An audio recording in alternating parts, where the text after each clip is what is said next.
Okay. ఒకసారి దీన్ని ఇలా ఆలోచిద్దాం. హ్మ్. సాధారణంగా మనం ఒక తీవ్రమైన వాదనలో ఉన్నప్పుడు లేదా ఎవరైనా మనల్ని భయంకరంగా అవమానించినప్పుడు మన శరీరంలో ఏం జరుగుతుందో గమనించారా? అవును. ఆ, గుండె వేగం ఒక్కసారిగా పెరిగిపోతుంది. చేతులు చెమటలు పడతాయి. కరెక్ట్. కోపంతో లేదా ఉద్వేగంతో ఒళ్లంతా వేడెక్కిపోతుంది కదా. అదే సమయంలో ఎవరైనా ఎంతో ప్రేమగా ఆప్యాయంగా ఒక మాట చెప్తే మనసుకు చెప్పలేనంత ప్రశాంతంగా అనిపిస్తోంది. నిజమేనండి. ఆ ఒత్తిడంతా గాలిలో కలిసిపోయినట్లు ఒక పెద్ద భారం దించుకున్న ఫీలింగ్ వస్తుంది. అవును. సరిగ్గా అక్కడే నాకో సందేహం వచ్చింది. కేవలం గాలిలో ప్రయాణించే కొన్ని శబ్దతరంగాలు అంటే ఆ మాటలు మన శరీరంలో మన బ్రెయిన్లో ఇంత భౌతికమైన మార్పుని ఎలా తీసుకురాగలుగుతున్నాయి? ఇది చాలా ఆసక్తికరమైన ప్రశ్న. ఎందుకంటే అది కేవలం శబ్దం మాత్రమే కాదు. ఆ శబ్దానికి మన నాడీ వ్యవస్థ అంటే మన నెర్వస్ సిస్టమ్ ఇచ్చే ఒక ఖచ్చితమైన రసాయన ప్రతిస్పందన అది. ఓహో, అంటే కెమికల్ రియాక్షన్ అంటారా? ఖచ్చితంగా. పదాలు అనేవి కేవలం గాలిలో ధ్వనులు మాత్రమే కాదు. అవి మన మెదడులోని న్యూరాన్లని యాక్టివేట్ చేసి మన కణాల నిర్మాణాన్ని, మన ఇమోషనల్ స్టేట్ను ప్రభావితం చేయగల స్పష్టమైన సంకేతాలు. ఆ సంకేతాలు ఎలా పనిచేస్తాయనే దాని వెనుక ఒక పక్కా సైన్స్ ఉంది. వావ్! సరిగ్గా ఆ రసాయన చర్యలు, ఆ బయోకెమికల్ సైన్స్ గురించే ఈరోజు మన విశ్లేషణలో లోతుగా అన్వేషించబోతున్నాం. డాక్టర్ శ్వేత అడాటియా గారి ఒక అద్భుతమైన యూట్యూబ్ వీడియో ఆధారంగా, అలాగే వారి పరిశోధనల ఆధారంగా ఆ న్యూరో హోపనోపనో అనే కాన్సెప్టును ఈరోజు డీకోడ్ చేయబోతున్నాం. అవును, చాలా ముఖ్యమైన టాపిక్ ఇది. Thank you, sorry, please forgive me, I love you. ఈ 4 సాధారణ పదాలు కేవలం ఒక ఆధ్యాత్మిక నమ్మకమా, లేక మన మెదడును భౌతికంగా మార్చగల ఒక పటిష్టమైన శాస్త్రీయ విధానమా అన్నది అర్థం చేసుకోవడమే మన ముందున్న లక్ష్యం. నిజమే. ఆధ్యాత్మికతకు ఆధునిక నాడీశాస్త్రానికి మధ్య ఉన్న ఆ అదృశ్య వంతెనను అర్థం చేసుకోవడమే ఇక్కడ అత్యంత కీలకమని చెప్పాలి. కరెక్ట్ అండి. అయితే నేనీ సోర్స్ మెటీరియల్ చదివినప్పుడు మొదట్లో నాకు ఇది ఏదో మ్యాజిక్ లాగా లేదా ఒక ఫెయిరీటేల్ లాగా అనిపించింది. కేవలం 4 పదాలు మనసులో అనుకుంటే జీవితం మారిపోతుందా అనే సందేహం కూడా వచ్చింది. అది సహజమేనండి. చాలామందికి మొదట అలాగే అనిపిస్తుంది. కానీ దీని వెనుక ఉన్న న్యూరోసైన్స్ డేటా, మెదడులో జరిగే ఆ కెమికల్ మార్పుల వివరాలు చూశాక ఇది అచ్చం మన నాయనమ్మలు చెప్పే ఇంటి వైద్యం వెనుక ఒక పెద్ద బయోకెమికల్ సైన్స్ ఉందని తెలుసుకున్నప్పటి ఫీలింగ్ కలిగింది నాకు. భలే పోల్చారు. మనం చాలాసార్లు ఈ సైన్స్ని, ఆధ్యాత్మికతను వేర్వేరు ప్రపంచాలుగా చూస్తాం. కానీ ఈ 4 పదాలు ఆ రెండింటినీ కలుపుతాయి. డాక్టర్ శ్వేత అడాటియా గారి విశ్లేషణ ప్రకారం ఈ పదాలు మన మెదడులోని న్యూరల్ పాత్వేస్ను భౌతికంగా రీవైర్ చేయగల సాధనాలు. ఈ పదాలు మన మెదడులో ఎలా పనిచేస్తాయో, ఆ కెమికల్ రియాక్షన్స్ ఏంటో మాట్లాడుకునే ముందు అసలు ఈ పద్ధతి ఎంత అసాధారణ పరిస్థితుల్లో ప్రారంభమైందో మనం ఒకసారి చర్చించాలి కనా? తప్పకుండా. ఆ కథలోనే అసలు విషయం ఉంది. అదే, ఆ కథలోనే ఒక పెద్ద లాజికల్ పజిల్ ఉంది నాకు. డాక్టర్ హ్యూ లెన్ అనే ఒక మానసిక వైద్యుడు ఒక సైకియాట్రిక్ వార్డ్లో పనిచేసేవారట. ఆ వార్డ్లోని రోగులు సాధారణమైన వాళ్లు కాదు. తీవ్రమైన డిప్రెషన్, స్కిజోఫ్రేనియా, అత్యంత హింసాత్మక ప్రవృత్తి ఉన్న రోగులు వారు. అవును, అలాంటి వాతావరణంలో ట్రీట్మెంట్ ఇవ్వడం అంటే చాలా ప్రమాదకరమైన విషయమే. కాని డాక్టర్ హ్యూలెన్ ఎప్పుడూ ఆ రోగులతో నేరుగా మాట్లాడలేదట. కనీసం వాళ్లను కౌన్సిలింగ్ రూంలో కూర్చోబెట్టి చికిత్స కూడా చేయలేదు. కేవలం తన క్యాబిన్లో కూర్చుని ఫైల్స్ చూసేవారని కదా డాక్టర్ శ్వేత చెప్పారు? అదేనండి. కేవలం తన క్యాబిన్లో కూర్చుని ఆ రోగుల ఫైల్స్ చదువుతూ ఈ thank you, sorry, please forgive me, I love you అని 4 పదాలను తన మనసులో పదే పదే అనుకునేవారట. కొన్ని నెలల తర్వాత ఆశ్చర్యంగా ఆ రోగుల్లో కోలుకోవడం మొదలైందట. అవును, వినడానికి చాలా ఆశ్చర్యంగా ఉంటుంది. ఒక్క నిమిషం, ఇక్కడ నాకు పెద్ద లాజికల్ డౌట్ వస్తోంది. ఒకరి ఫైల్ చదివి కొన్ని పదాలు మనలో మనం అనుకుంటే అసలు పరిచయమే లేని వేరొకరి మెంటల్ హెల్త్ ఎలా మారుతోంది? ఇది ఏ సైన్స్ కిందికి రాదు కదా. అచ్చంగా ఏదో మ్యాజిక్ ట్రిక్లా అనిపిస్తోంది. బయటినుంచి చూస్తే ఇది ఖచ్చితంగా లాజిక్కు అందని మ్యాజిక్లానే కనిపిస్తుంది. కానీ డాక్టర్ శ్వేత దీన్ని సైకోస్పిరిచువల్ డైనమిక్స్ అనే కోణంలో చాలా స్పష్టంగా వివరిస్తున్నారు. సైకోస్పిరిచువల్ డైనమిక్స్ అంటే ఏంటి? అంటే ఆ డాక్టర్ తన క్యాబిన్లో కూర్చుని రోగుల ఫైల్స్ చదువుతున్నప్పుడు ఆయన ఎదుటివారిపై ఏదో మంత్రం వేయలేదు.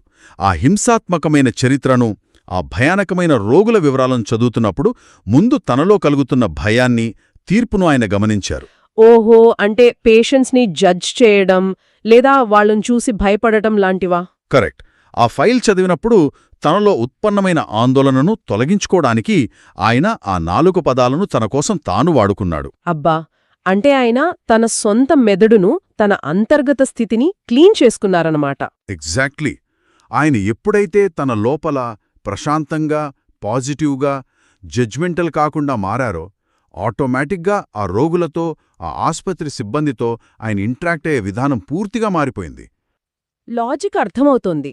ఒక డాక్టర్ అత్యంత ప్రశాంతంగా, ఎలాంటి భయం లేకుండా ఉన్నప్పుడు అది ఆ వాతావరణం మొత్తాన్ని మారుస్తుంది. అవునండి. రోగులు ఆటోమేటిక్గా ఆ వాతావరణంలో సేఫ్గా ఫీల్ అవుతారు. రియాక్టివ్గా ఉండే రోగులు కూడా భిన్నంగా స్పందించడం మొదలు పెడతారు. అదన్నమాట విషయం. అంటే ఇది వేరొకరిని మార్చే రిమోట్ కంట్రోల్ కాదు. ముందు తనలో ఉన్న ఫ్రస్ట్రేషన్ని తగ్గించుకుని ఆ పాజిటివ్ ఎనర్జీని చుట్టుపక్కల వాతావరణంలోకి తీసుకురావడం. ఇది చాలా ప్రాక్టికల్గా ఉంది. అవును, అంతా మన బ్రెయిన్లోనే మొదలవుతోంది. అయితే ఇతరులను మార్చడం పక్కన పెడదాం. అసలు ఈ పదాలు అనుకున్నప్పుడు ఆ వ్యక్తి మెదడులో భౌతికంగా జరిగే రసాయన చర్యలేమిటి?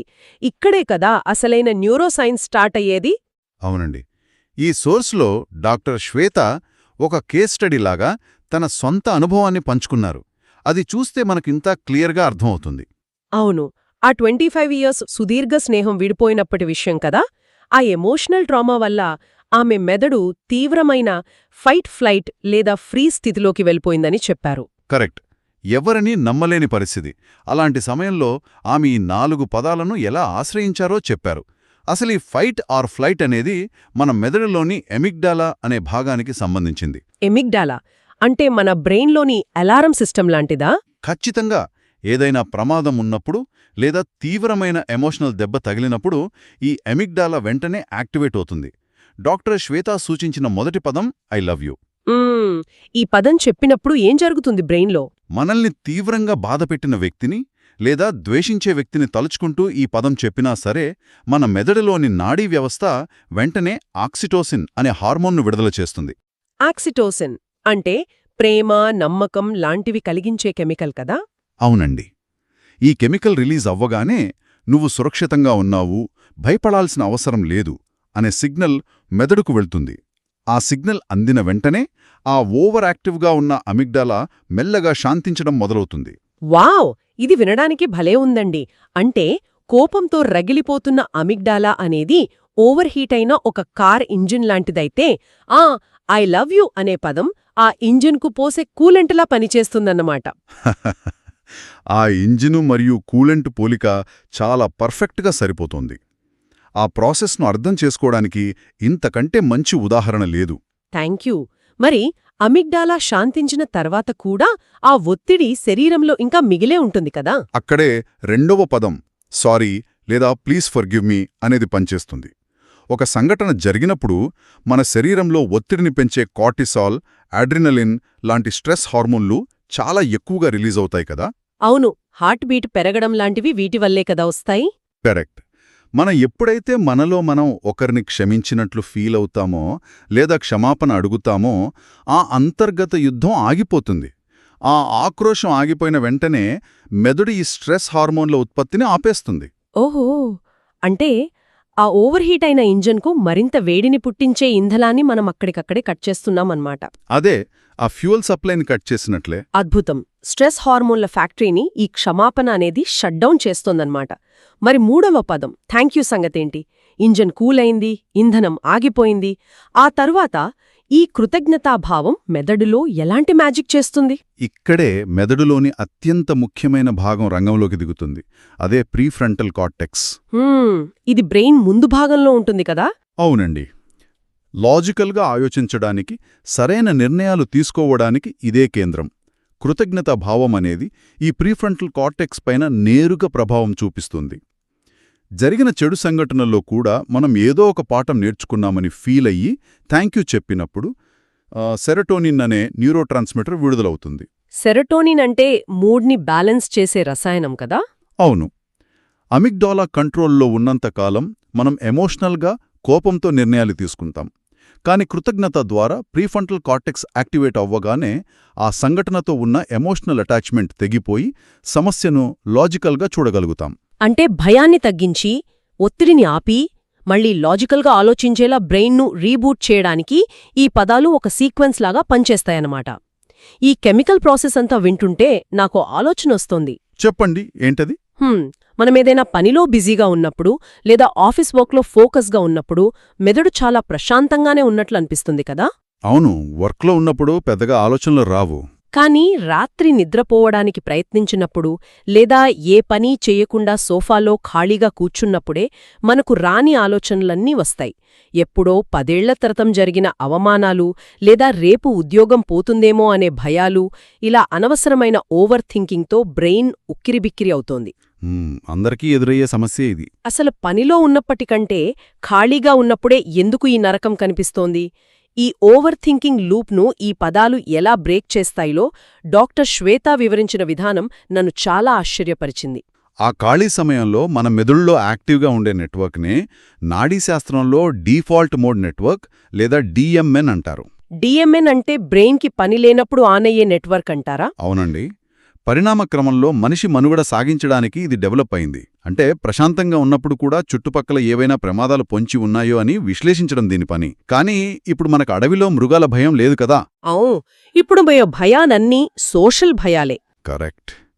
అందుకే ఇది ఎప్పుడూ మన పాత విషయాలను నెమరువేస్తూ భవిష్యత్తు గురించి ఆందోళన చెందుతూ ఉంటుంది. ఏ పని లేనప్పుడు మనల్ని ఓవర్ థింకింగ్లోకి నెట్టేది ఈ డిఎంఎన్ మాత్రమే. అర్థమైంది. అంటే ఈ డిఎంఎన్ అనేది మన ల్యాప్టాప్లో ఉండే స్క్రీన్ సేవర్ లాంటిదన్నమాట.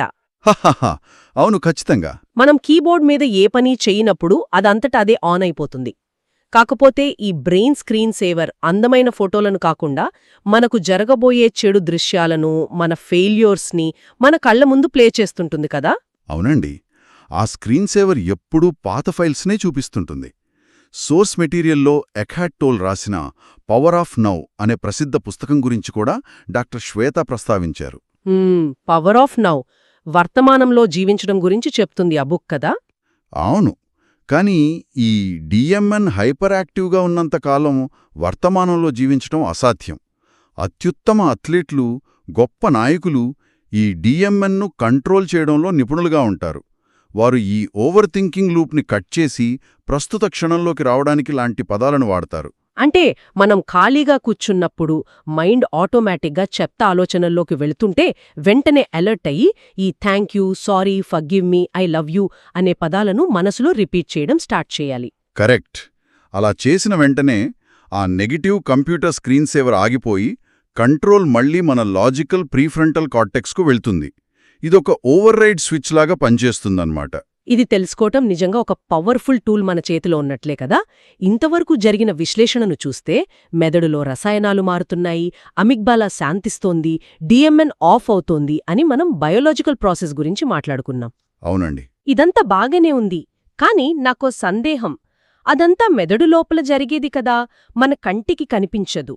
ఈ పదాలకు మన శరీరంలో భౌతికంగా కంటికి కనిపించే రుజువులేమైనా ఉన్నాయా? అసలు మెదడులో జరిగే ఈ మార్పు శరీరంలోకి ఎలా ప్రవహిస్తోంది? ఖచ్చితంగా ఉన్నాయి. సైన్స్ ఎప్పుడూ భౌతిక ఆధారాలను వెతుకుతుంది కదా. ఆలోచనలకు భౌతిక శరీరానికి మధ్య ఉన్న అద్భుతమైన కనెక్షన్ను నిరూపించడానికి మూలాల్లో 3 ముఖ్యమైన ప్రయోగాలు వివరించారు. ఆ ఆధారాల గురించి మాట్లాడుకుందాం. డాక్టర్ శ్వేత వివరించిన ప్రయోగాలు విన్నాక నాకు నిజంగా ఆశ్చర్యం కలిగింది. మొదటిది చాలా సింపుల్ ప్రయోగమండి. మన శరీర భంగిమ మీద మనం పలికే పదాల ప్రభావం ఎలా ఉంటుందో చూపే ప్రయోగం. ఎవరైనా సరే నిలబడి గట్టిగా పాజిటివ్గా ఎస్ ఎస్ ఎస్ అన్నప్పుడు శరీరం ఆటోమేటిక్గా ఎలా నిటారుగా మారుతుందో గమనించవచ్చు. అవును, ఇది నేను విన్న వెంటనే స్వయంగా ట్రై చేసి చూశాను. ఏమనిపించింది? నిజమే. నో నో నో అని నెగటివ్గా అన్నప్పుడు శరీరం తెలియకుండానే ముడుచుకుపోతుంది, భుజాలు వాలిపోతాయి. కేవలం ఒక చిన్న పదం పలకడం ద్వారా మన భౌతిక భంగిమ అంత వేగంగా మారిపోతుంది. చూసారా? ఇక రెండవ ప్రయోగం విషయానికొస్తే బయోలాజికల్ ఏజ్ గురించి చెప్పారు. అవును, అసలు వయస్సు తగ్గడమేంటి? కాలక్రమేణా పెరిగే వయసును పదాలు ఎలా తగ్గిస్తాయి? దీని గురించి కాస్త వివరంగా చెప్తారా? మనమిక్కడ క్యాలెండర్ ప్రకారం పెరిగే వయసు గురించి మాట్లాడట్లేదండి. బయోలాజికల్ ఏజ్ అంటే మన కణాల ఆరోగ్యం, వాటి పనితీరును బట్టి ఉండే వయసు. మోనికా సింగిల్జో కలిసి చేసిన ఒక పైలట్ ప్రయోగంలో దీని గురించి పరిశోధించారు. అద్దం ముందు నిలబడి చేసే ప్రయోగం కదా అది? అవును, అద్దం ముందు నిలబడి వారి భవిష్యత్తును ఊహించుకుంటూ ఈ పాజిటివ్ పదాలతో మెడిటేషన్ చేయమన్నారు. ఆ తర్వాత వారి సెల్యులార్ హెల్త్ను కొలవడానికి థ్రైవర్స్ క్యాలిక్యులేటర్ అనే ఒక విధానాన్ని ఉపయోగించారు. ఈ థ్రైవర్స్ క్యాలిక్యులేటర్ రిజల్ట్ ఎలా వచ్చింది? ఆశ్చర్యకరంగా నిరంతరం ఆ పాజిటివ్ భావోద్వేగాలను ఫీలవటం వల్ల వారి కణాల ఆరోగ్యం మెరుగుపడి బయోలాజికల్ వయసు ఏకంగా 3.28 సంవత్సరాలు తగ్గినట్లు నమోదైంది. మైండ్ బ్లోయింగ్ అండి ఇది. కేవలం పాజిటివ్ ఆలోచనల వల్ల 3.5 సంవత్సరాల బయోలాజికల్ వయసు తగ్గడం అంటే మన ఆలోచనలు ఏకంగా మన DNA స్థాయికి వెళ్లి పనిచేస్తున్నాయని అర్థమవుతోంది. ఖచ్చితంగా. కానీ అన్నింటికంటే నన్నెక్కువ ఆశ్చర్యపరిచింది 3వ ప్రయోగం, కన్నీటి బొట్టు ప్రయోగం. టియర్ డ్రాప్ ఎక్స్పెరిమెంట్ ఇది చాలా ఫేమస్. ఎవరైనా ఏడుస్తున్నప్పుడు కన్నీళ్లన్నీ ఒకేలా ఉంటాయని, ఉప్పుగానే ఉంటాయని అనుకుంటాం కదా. కాని ఉల్లిపాయ కోసినప్పుడు వచ్చే కన్నీరు, సంతోషంలో వచ్చే ఆనంద భాష్పాలు మరియు తీవ్రమైన బాధలో వచ్చే కన్నీరు, ఈ మూడింటిని సేకరించి మైక్రోస్కోప్ కింద చూస్తే అసలు వాటి ఆకృతులు పూర్తిగా భిన్నంగా ఉన్నాయట. అవునండి, వాటి మాలిక్యులర్ స్ట్రక్చర్ వేరువేరుగా ఉందట. ఇది వినగానే నాకు నిజంగా గూస్బంప్స్ వచ్చాయి. అసలు ఒక భావోద్వేగం కన్నీటి ఆకారాన్ని ఎలా మారుస్తుందండి? ఈ ప్రయోగం నాడీశాస్త్రం మరియు భావోద్వేగాల మధ్య ఉన్న అత్యంత సూక్ష్మమైన సంబంధాన్ని చూపుతుంది. మనం ఫీల్ అయ్యే ప్రతి ఎమోషన్, మనం పలికే ప్రతి పదం మన శరీరంలోని ద్రవాలలో భౌతికంగా ఒక అలని సృష్టిస్తుంది. ఒక నీటి కొలనులో రాయి వేస్తే అలలు ఎలా వస్తాయో అలాగే ఒక ఎమోషన్ శరీరంలో కెమికల్ అలలను సృష్టిస్తుంది. ఓహో, అంటే ఆ అలల వల్లే కన్నీటి ఆకారం మారుతుందంటారా? అవునండి. బాధలో ఉన్నప్పుడు శరీరం విషతుల్యమైన స్ట్రెస్ హార్మోన్లను కన్నీటి ద్వారా బయటకు పంపుతుంది. అందుకే బాధలో వచ్చిన కన్నీటిని మైక్రోస్కోప్ కింద చూస్తే దాని ఆకారం చాలా పదునుగా గీతలు గీసినట్లు ఉంటుంది. అదే సంతోషంలో ఉన్నప్పుడు ఆనందాన్నిచ్చే ఎండార్ఫిన్లు కన్నీటిలో కలుస్తాయి. అవును, దాని ఆకారం చాలా అందమైన ప్యాటర్న్లో ఉంటుందని సోర్స్లో చూశాను. కరెక్ట్, ఒక అందమైన ఫ్రాక్టల్ డిజైన్ లాగా ఉంటుంది. ఇక ఉల్లిపాయ కోసినప్పుడు వచ్చే కన్నీరు కేవలం కంటిని శుభ్రం చేయడానికి వస్తుంది కాబట్టి దాని ఆకారం చాలా సాదాసీదాగా ఉంటుంది. కన్నీటి బొట్టులోని మాలిక్యులర్ నిర్మాణాన్నే ఒక ఎమోషన్ మార్చేస్తుందంటే ఈ పాజిటివ్ పదాలు మన శరీరంలోని 70% ఉన్న నీటిని, కణాలను ఇంకెంత అద్భుతంగా మార్చగలవో అర్థం చేసుకోవచ్చు. నిజమే. ఇది అద్భుతమైన సైన్స్. పదాలనేవి మన శరీర నిర్మాణ శిల్పులనిపిస్తోంది. సరే, ఇంత థియరీ, మెదడులో జరిగే కెమికల్ మార్పులు అన్నీ తెలుసుకున్నాం కదా. ఈ పద్ధతిని రోజువారీ జీవితంలో ఎలా అప్లై చేయాలి అన్నది ముఖ్యం. అవును, అప్లికేషన్ అనేది చాలా ఇంపార్టెంట్. జీవితంలో ఎవరైనా మోసం చేసినప్పుడు లేదా ఆఫీస్లో ఇబ్బంది పెడుతున్నప్పుడు సహజంగా కోపమొస్తుంది కదా. వెంటనే వాళ్ళను మార్చాలని, గొడవపడాలని చూస్తాం. కానీ ఈ విశ్లేషణ ప్రకారం బయట ప్రపంచాన్ని మార్చడానికి ప్రయత్నించకూడదు, ముందు మన ఫిజియాలజీని మార్చుకోవాలి అంటున్నారు. ఇది ప్రాక్టికల్గా ఎలా సాధ్యం? ఇక్కడే లాజిక్ ఉందండి. జీవితంలో సవాళ్లు ఎదురైనప్పుడు బయట వ్యక్తులను మార్చడం ఎవరి చేతుల్లోనూ ఉండదు. మన కంట్రోల్లో ఉన్న ఏకైక సాధనం మన శరీరం, మన నాడీ వ్యవస్థ మాత్రమే. అందుకే డాక్టర్ శ్వేత ఒక 21 రోజుల ఛాలెంజ్ని సూచించారు. 21 డేస్ ఛాలెంజ్ అంటే రోజూ చెయ్యాలా? అవును, ఉదయం సాయంత్రం కలిపి రోజుకు 108 సార్లు ఈ thank you, sorry, please forgive me, I love you అనే 4 పదాలను ఒక పద్ధతిగా ప్రాక్టీస్ చేయాలి. మనల్ని ఇబ్బంది పెడుతున్న సమస్యను మనసులో పెట్టుకుని దాని పట్ల ఉన్న నెగటివిటీని వదిలించుకోవడానికి దీని చేయాలి. ఆ 21 రోజులలో మెదడులో కొత్త న్యూరల్ పాత్వేస్ ఏర్పడిపోతాయి. ఇక్కడ 108 సార్లు అని ఎందుకన్నారంటే ఇది కేవలం ఒక యంత్రంలా పలకడం కాదు, పదే పదే రిపీట్ చేయడం ద్వారా బ్రెయిన్కు ఒక సిగ్నల్ పంపడం, ఆ భావనను ఫీలవుతూ చెప్పడం ముఖ్యం కదా. ఖచ్చితంగా, ఫీలింగ్ అనేది చాలా ముఖ్యం. ఈ సందర్భంలోనే సోర్స్లో ఉన్న మరొక ఆసక్తికరమైన డేటా పాయింట్ ప్రస్తావించాలి. డాక్టర్ శ్వేత వారి టాక్సిక్ కార్డ్ కటింగ్ సెషన్ గురించి కూడా వివరించారు. అంటే విషపూరితమైన సంబంధాలను, జ్ఞాపకాలను తెంచుకుని ప్రశాంతతను పొందడానికి నిర్వహించే ఒక సెషన్ అది. అవును. చాలా ఆసక్తికరమైన విషయమేంటంటే ఈరోజు మార్చ్ 31, 2026. సోర్స్లో అందించిన వివరాల ప్రకారం ఆ సెషన్కు ఉన్న డిస్కౌంట్కు ఈరోజే చివరి రోజు. టైమింగ్ భలే కుదిరింది గదా. అవునండి. ఆ సెషన్ లాంటి వాటికుండే ప్రత్యేకత ఏమిటంటే అక్కడ ఒక సమూహంగా వందలాది మంది కలిసి ఈ టెక్నిక్ను ప్రాక్టీస్ చేస్తారు. అందరూ కలిసి చేసినప్పుడు దాని ప్రభావం ఎందుకు పెరుగుతుంది అనే దాని వెనుక కూడా ఒక సైన్స్ ఉంది. దాన్ని కోహెరెన్స్ అంటారు. కోహెరెన్స్ అంటే అందరూ సింక్ అవ్వడమా? అవును. ఒక్కరిగా చేసేదానికంటే ఒకేసారి చాలామంది కలిసి ఒకే పాజిటివ్ ఎమోషన్తో ఉన్నప్పుడు ఆ బ్రెయిన్ వేవ్స్ సింక్ అవుతాయి. ఒంటరిగా మన గదిలో కూర్చుని చేసేదానికంటే ఇలాంటి కోహెరెన్స్లో ఉన్నప్పుడు మెదడులో విడుదలయ్యే ఆక్సిటోసిన్ లాంటి రసాయనాలు 3 నుండి 4 రెట్లు ఎక్కువగా ఉత్పత్తవుతాయి. వావ్! ఈ పాయింట్కి ఇందాకటి ఇంజిన్ ఎనాలజీని వాడొచ్చండి. అంటే మనం ఒంటరిగా ఒక గదిలో ఈ పదాలను అనుకుంటే అది ఓవర్హీట్ అయిన ఇంజిన్కు కొద్దిగా కూలెంట్ పోసినట్టు. అదే 10 మందితో కలిసి కోహెరెన్స్లో ఆ ప్రాక్టీస్ చేస్తే ఏకంగా ఆ ఇంజిన్కి ఏసీ ఆన్ చేసి చల్లబచ్చినట్టు అన్నమాట. ఏసీ ఆన్ చేసినట్టు. చాలా అద్భుతంగా చెప్పారు. ఈ ఎనాలజీ ఆ కోహెరెన్స్ ప్రభావాన్ని చాలా క్లియర్గా వివరిస్తోంది. సమస్య ఏదైనా సరే ఈ న్యూరో ఫర్గివ్నెస్ టెక్నిక్ ద్వారా మనం మన మనస్సులోని బ్లాక్లను తొలగించుకోవచ్చు. దానికి కావలసిందల్లా నిలకడగా ఈ ప్రాక్టీస్ చేయడమే. నిజమేనండి. ఈ మొత్తం చర్చను ఒక్కసారి సమీక్షిస్తే మనం ఎక్కడ మొదలుపెట్టాం? ఒక డాక్టర్ రోగుల ఫైల్స్ చదివి వాళ్లను నయం చేశాడనే ఒక మ్యాజిక్ లాంటి కథతో మొదలుపెట్టాం. కానీ ఇప్పుడు ఈ ప్రయాణం చివరకొచ్చేసరికి మనకు చాలా స్పష్టమైన క్లారిటీ వచ్చింది. అవును, ప్రతిదాని వెనుకున్న సైన్స్ ఏంటో చూశాం. హో హో పోనో పోనో అనేది కేవలం గాలిలో కలిసే పదాలు కాదు. అది మన మెదడును మనం రీవైర్ చేసుకునే ఒక అద్భుతమైన టెక్నిక్. మనం పలికే ప్రతి పదం మన బ్రెయిన్ కెమిస్ట్రీని మారుస్తుంది. అమిగ్డాలాను శాంతపరుస్తుంది, కార్టిసాల్ను ఆపుతుంది, డిఎంఎన్ను కంట్రోల్ చేస్తుంది. ఆ బ్రెయిన్ కెమిస్ట్రీ మారినప్పుడు మనం ప్రపంచాన్ని చూసే వాస్తవికత ఆటోమేటిక్గా మారిపోతుంది కదా. ఖచ్చితమైన సారాంశమండిది.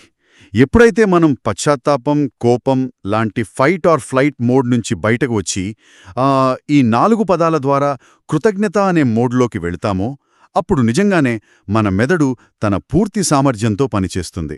ఈరోజు ఈ లోతైన విశ్లేషణ నిజంగా మన ఆలోచన విధానాన్ని పూర్తిగా మార్చేసేలా ఉంది.